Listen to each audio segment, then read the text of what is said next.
Inni ma'akaya masrur. Assalamualaikum warahmatullahi wabarakatuh. Pemirsa MTA dimanapun Anda berada, senang sekali saya Irfan Hafizur Rahman dapat kembali menjumpai pemirsa dalam program Seruan Khalifah, yaitu program yang akan mengupas kembali khutbah dan juga pidato yang disampaikan oleh Hadrat Al-Fatih Masih Al-Khamis Ayyadhu Ta'ala Minasil Aziz. Pada episode kali ini kita akan membahas khutbah yang beliau sampaikan tanggal 20 Maret 2020 di Masjid Mubarak, Tilford, UK. Bersama saya telah hadir seorang narasumber, yaitu Bapak Maulana Rahmat Hidayat Syahid. Assalamualaikum Pak Rahmat. Waalaikumsalam. Gimana, sehat? Alhamdulillah. Tetap puasa dalam masa COVID ini, Pak? Alhamdulillah. Sehat ya? Oke. Baik Pak Rahmat, di episode kali ini kita akan membahas khutbah huzur tanggal 20 Maret 2020 yang jatuh 3 hari sebelum hari Masih Maud yang biasa kita rayakan 23 Maret. Betul. Namun nampaknya suasana COVID ini membuat suasana hari Masih Maud ini agak berbeda.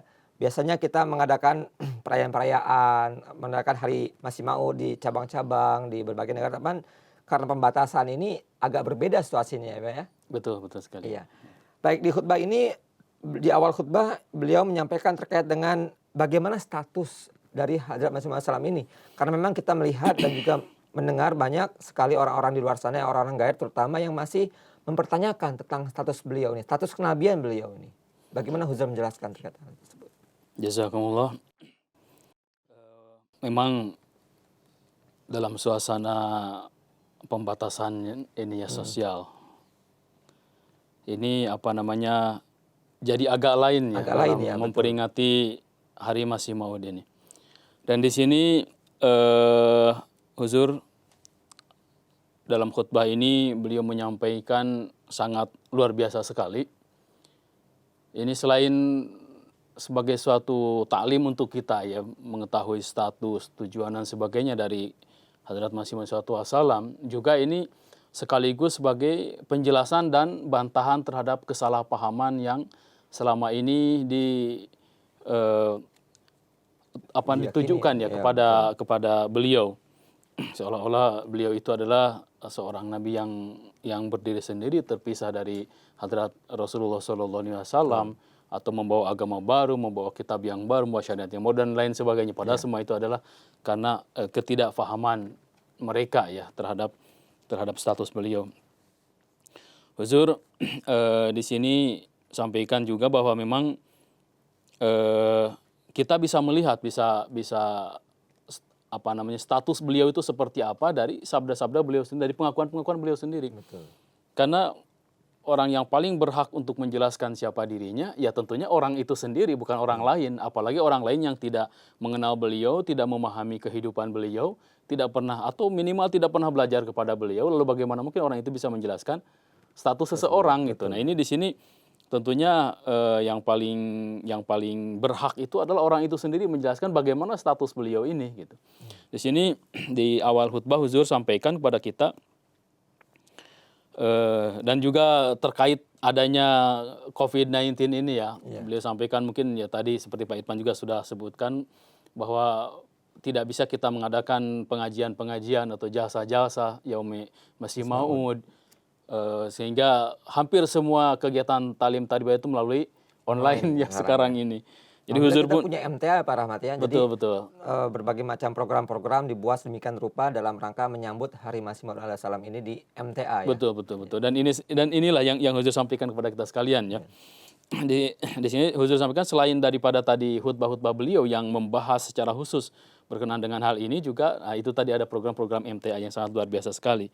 Jadi kita tetap jalan meskipun caranya yang berbeda. Ya. Betul. Di sini Huzur sampaikan bahwa Hadrat Masih Maud SAW diutus ke dunia ini adalah sebagai khadim dari Nabi Muhammad SAW. Sebagai khadim. Khadimnya kalau secara bahasa artinya pembantu, orang yang membantu tuannya. Nah, ini di sini jelas sekali ya, dari sini bisa kita bayangkan bahwa posisi beliau itu adalah sebagai orang yang membantu Rasulullah SAW. Untuk apa? Nah, untuk melanjutkan misi beliau SAW dan menyebarluaskan agama beliau SAW, itu agama Islam. Ini jelas sekali dari sini saya sudah bisa dibayangkan bahwa apa yang akan beliau sampaikan atau yang beliau sampaikan, yang beliau ajarkan, yang beliau sebarkan itu tidak lain dan tidak bukan itu adalah ajaran dari Rasulullah SAW sendiri. Jadi ibarat ada hadim, tentu ada majikannya ya. Betul, Dalam betul. konteks ini jadi hadimnya itu adalah Masih Maud dan juga majikannya adalah Rasulullah Rasulullah. SAW. Di sini Huzur menyitir satu sabda dari beliau sendiri.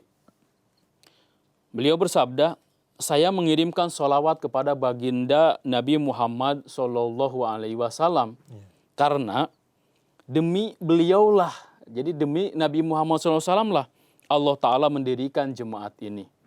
Dan semua pertolongan yang saat ini tengah turun semata-mata merupakan buah dari limpahan keberkatan Rasulullah SAW. Beliau bersabda, saya nyatakan dengan jelas dan inilah keyakinan saya bahwa tanpa mengikuti dan melangkah di atas jejak langkah beliau SAW, tidak ada seorang manusia pun yang akan dapat meraih suatu karunia ruhani dan keberkatan jenis apapun. Bahkan dalam satu ilham disebutkan bahwa kullu barakatin min Muhammadin sallallahu alaihi wasallam. Ini sangat jelas sekali bahwa apapun status apapun yang beliau dapatkan, karunia apapun yang beliau dapatkan, nikmat apapun yang beliau peroleh dari Allah Ta'ala, itu semuanya adalah semata-mata karena keberkatan mengikuti taat kepada Rasulullah SAW secara paripurna. Nah, ini. Jadi tegas sekali beliau menjelaskan bahwa memang beliau tidak berdiri sendiri ya. Tidak berdiri sendiri. Bahkan di tempat lain beliau sampaikan, kalau beliau tidak mengikuti Rasulullah SAW, ya tidak akan ada artinya sama sekali. Bahkan beliau juga bersabda satu kesempatan bahwa beliau ini dibandingkan dengan debu yang menempel di kaki Rasulullah SAW saja itu masih lebih mulia debu tersebut, kata beliau. Bagaimana status beliau dibandingkan dengan Rasulullah SAW. Jadi selama ini orang yang salah paham memahami kedudukan beliau, memahami pribadi beliau, ya beliau sendiri yang menjelaskan bahwa seperti inilah kondisi beliau itu.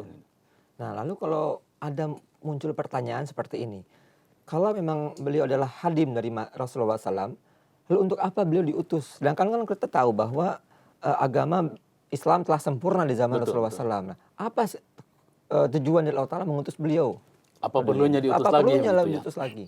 Memang betul sekali bahwa kita tahu ya dari perjalanan sejarah misalkan di sini beliau sampaikan juga sebagian, nanti akan saya sampaikan di sini bahwa ketika kondisi manusia itu berada dalam kegelapan, itu kasih sayang Allah Ta'ala turun kepada mereka dengan cara membangkitkan seorang utusannya. Nah ini Islam memang betul agama yang sempurna. SK-nya langsung dari Allah Ta'ala. Yauma akmaltu lakum dinakum wa atmamtu alaikum ni'mati wa raditu lakum al-Islam madina.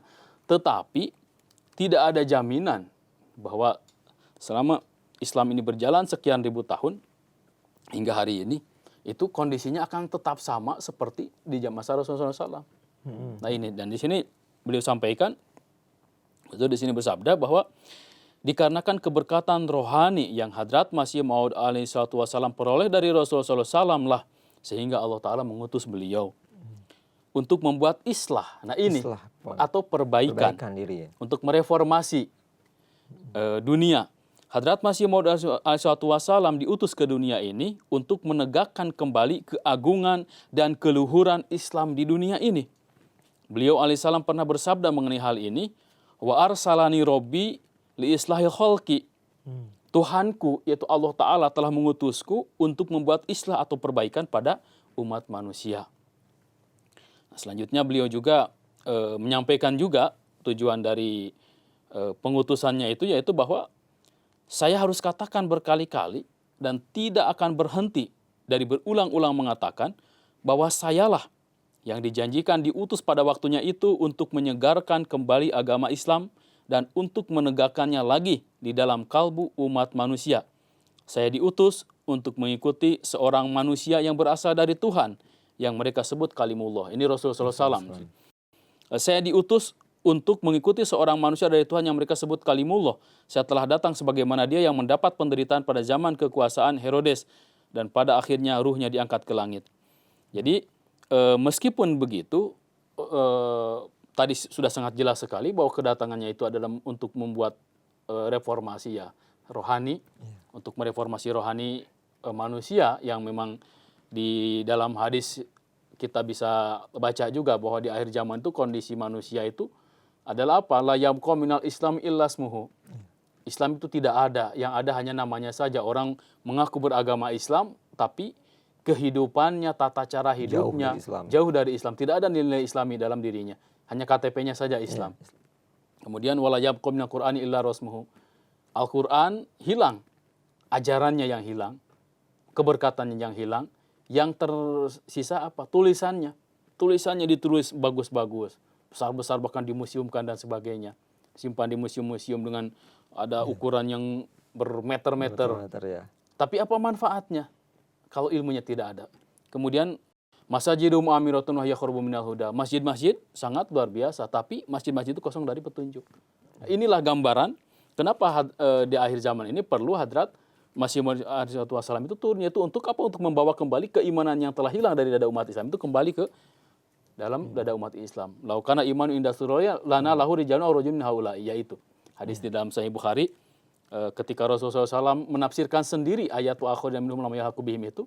Nah, inilah penggenapannya. Ketika kondisi umat Islam telah seperti itu, maka akan datang. Dan ini beliau nyatakan sendiri bahwa kedatangan wa arsalani robbi li islahil khalqi. Aku datang ini diutus oleh Allah Ta'ala itu adalah untuk memperbaiki keadaan umat manusia. Jadi bukan seperti tuduhan dari orang-orang Gair di sana bahwa beliau datang itu untuk membawa agama baru, syariat baru, kitab suci baru, ya. Betul, sama sekali tidak. Nah, ini kenapa timbul seperti itu ya, karena memang pemahaman mereka dan definisi mereka tentang Nabi, Rasul dan sebagainya itu memang sedikit berbeda ya. Nah, ini jadi bahwa yang namanya ketika Nabi itu datang, ya Nabi itu harus membawa agama baru, syariat baru, harus membawa kitab suci yang baru. Padahal kalau sedikit kita mau membuka Al-Quran, Nabi Musa diutus kemudian diikuti langsung oleh pengutusan Nabi Harun. Bagaimana mungkin dalam satu masa yang berdekatan ada dua syariat yang berjalan untuk satu kaum yang sama? Itu sangat tidak logik gitu. Jadi artinya dari situ bisa dilihat bahwa sesungguhnya pengutusan seorang nabi itu tidak serta-merta harus disertai dengan syariat yang baru. Nah, inilah yang terjadi di akhir zaman itu, bahwa pengutusan seseorang itu adalah tidak serta-merta dia harus membawa syariat baru, menghapuskan syariat yang baru. Justru kalau ada orang yang mengaku datang utusan Allah Ta'ala sebagai utusan Allah Ta'ala dengan membawa syariat yang baru atau mengganti syariat Rasulullah SAW. Kan ada yang datang orang kemudian mengganti jumlah sholat dari 5 jadi 3 jadi 2, atau bahkan ada yang menghapuskan sholat. Nah, itu yang begitu jelas-jelas tidak benar gitu. Lalu kalau seperti itu, beliau itu diutus apakah hanya untuk umat Islam saja, ya, ataukah untuk seluruh umat manusia? Nah, ini ada satu hal yang menarik, bahwa salah satu keyakinan dari Hadrat Masih Maud SAW ini, bahwa seluruh agama-agama besar di dunia ini pada awalnya itu adalah agama-agama tauhid. 124.000 nabi yang diutus ke dunia ini semuanya mengajarkan hal yang sama, yaitu adalah tauhid. Jadi pada agama apa saja kalau didapati di dalamnya ajaran tauhid itu bisa ditelusuri pada akhirnya akan mengantarkan hakikat kebenaran yang terkandung di dalamnya. Nah, ini sehingga kalau kita lihat ada satu hal yang cukup menarik, bahwa beliau ini di akhir zaman ini hampir setiap nabi atau hampir setiap agama memiliki satu kabar suka untuk umatnya untuk akhir zaman ini. Misalkan dalam agama Zoroaster, ya, agama Majusi ya kalau di Iran, ada ajaran tentang akan kebangkitan malaikat ketiga misalkan. Atau misalkan di dalam agama Hindu, di dalam kitab Bhagavad Gita jelas sekali di situ disebutkan akan Sri Krishna akan senantiasa datang kembali ke dunia ini, atau orang yang seperti Sri Krishna akan selalu datang ke dunia ini ketika kehidupan agama itu sampai kepada titik nadir terendah. Dan kehidupan duniawi itu, ya, artinya penghambaan kepada materi itu sudah sampai kepada puncaknya. Ya, kalau kita pakai standar misalkan dari kitab Bhagavad Gita, coba siapa yang tidak mengatakan bahwa saat ini adalah kondisinya sudah seperti itu. Ini jadi sangat menarik sekali. Dan sama di tadi agama Majusi atau agama Zoroaster juga sama itu. Nubuatan seperti itu sama ada juga. Kemudian di dalam agama Hindu. Kemudian yang paling dekat dengan Islam misalkan, agama Kristen. Kita tahu bahwa Isa Al-Masih atau Yesus Kristus pun akan dibangkitkan kembali di akhir zaman dengan kurang lebih kondisi yang sama. Dengan penjelasan bahwa ketika dunia kondisinya sudah seperti ini, maka akan datang. Apalagi di dalam Islam, kita sama-sama meyakini bahwa di akhir zaman, ketika kondisi umat Islam itu seperti tadi yang di dalam hadis Daruqutni yang saya sebutkan tadi, maka saat itu akan datang Imam Mahdi dan juga Al-Masih yang dijanjikan. Nah ini, jadi beliau dan semua nubuatan ini menuju kepada satu pribadi yang sama pada saat ini. Karena kalau ditanyakan kenapa semua syarat-syarat turunnya atau bangkitnya kembali misalkan Hadrat Isa alaihissalam di akhir zaman ini sudah sempurna, sudah tergenapi, kenapa belum datang juga? Orang bertanya-tanya. Apakah ayat-ayat Bible yang salah atau memahaminya yang salah? Atau misalkan di Bhagavad Gita, kenapa kehidupan dunia ketika sudah seperti yang digambarkan oleh Bhagavad Gita ini, kenapa Sri Krishna belum datang juga ke dunia ini? Apakah ayat-ayat di Bhagavad Gita itu atau sastra ya istilahnya itu di Bhagavad Gita itu yang salah atau orang-orang salah memahaminya? Sama di Zoroaster juga tadi, apalagi dalam Islam juga. Nah, jangan-jangan hanya ada dua kemungkinan kan. Nah, kalau kita ambil kemungkinan yang pertama bahwa itu semuanya ayat-ayatnya salah misalkan kan tidak bisa juga. Tidak bisa juga, itu diyakini ribuan tahun dan miliaran orang meyakini gitu. Yang paling memungkinkan adalah orang-orang salah memahami ayat-ayat tersebut. Jangan-jangan orangnya itu sudah datang. Kalau kita mau jujur ya, dengan setelah kita menyelidiki tentunya, kalau mau jujur itu akan mengarah kepada satu wujud, yaitu Hadrat Mirza Ghulam Ahmad alaihissalam di akhir zaman ini, yang datang ke dunia ini untuk menyelamatkan umat manusia. Jadi menarik sekali bahwa semua sosok-sosok yang dinubuatkan oleh agama-agama terdahulu, baik itu tadi Krishna, Yesus, itu tergenapi dalam wujud satu orang, Pak ya? Iya, betul.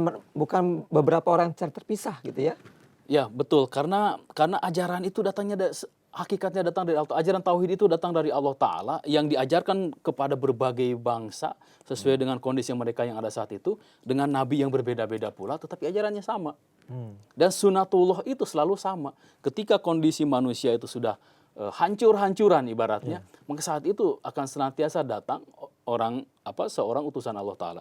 Nah di sini ya berkenan dengan tadi pernyataan beliau bahwa beliau ini bukan hanya untuk umat Islam, akan saya bacakan di sini yang disitir oleh Huzur juga dalam khutbah ini. Beliau sampaikan, tidak hanya bagi umat Islam saja, bahkan Hadrat Masih Maud alaihissalatu wassalam telah mengabarkan pentingnya pengutusan beliau ini kepada berbagai kaum dan agama. Sebagaimana salah satu contoh sabda beliau misalkan, beliau alaihissalam bersabda, perlu diketahui bahwa kedatangan saya bukan hanya untuk memperbaiki umat Islam saja. Bahkan saya telah datang untuk memperbaiki umat Muslim, umat Hindu, dan Kristen. Ketiga kaum tersebut juga. Sebagaimana Tuhan telah mengutusku bagi umat Muslim dan Kristen sebagai Al-Masih yang dijanjikan, Imam Mahdi untuk umat Islam juga. Begitu juga bagi kaum Hindu, kedudukan saya adalah sebagai avatar. Avatar atau awatara ya. Kan kita tahu ya di Hindu itu ada avatar macam-macam. Rasulullah SAW dalam silsilah Hindu itu sebagai kalki awatara yang agung, dengan disebutkan karakteristiknya itu ya tidak ada yang cocok selain daripada Rasulullah SAW, berkuda putih, senjatanya pedang dan sebagainya, memakai pakaian putih dan sebagainya, itu tidak ada yang lebih cocok selain daripada Rasulullah SAW. Bahkan di dalam nubuatannya disebutkan Muhammadan. Itu kata Muhammadan itu sangat jelas sekali dalam literatur itu. Ya, tinggal kita mau membuka hati atau tidak, itu kembali kepada pribadi masing-masing. Lalu kalau ini sangat menarik tadi di agama Kristen, Pak ya. Agama Kristen, bagaimana umat Kristen meyakini bahwa Nabi Isa itu masih hidup di langit. Betul. Ya. Dan nanti akan datang kembali ke dunia ini di akhir zaman. Ya, nah, sedangkan kita umat Islam secara umum memahami bahwa Nabi Isa juga tidak disalib, melainkan diangkat ke langit. Betul. Ya. Nah, apakah ini justru malah mendukung pemahaman orang Islam ini, malah mendukung pemahaman orang Kristen? Betul. Bagaimana kita selaku Ahmadiyah menyingkapinya ini? Jadi kita tahu bahwa Rasulullah SAW mengabarkan bahwa ketika Imam Mahdi ataupun Al-Masih yang dijanjikan itu datang, itu akan menjadi seorang hakaman adalan.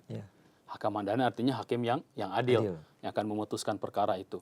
berkenaan dengan Nabi Isa alaihissalam ini sosok yang sangat menarik sekali karena diyakini oleh tiga agama besar, minimal tiga agama besar, Yahudi, Kristen, dan Islam. Dan ketiga-tiganya memiliki pandangan yang berbeda.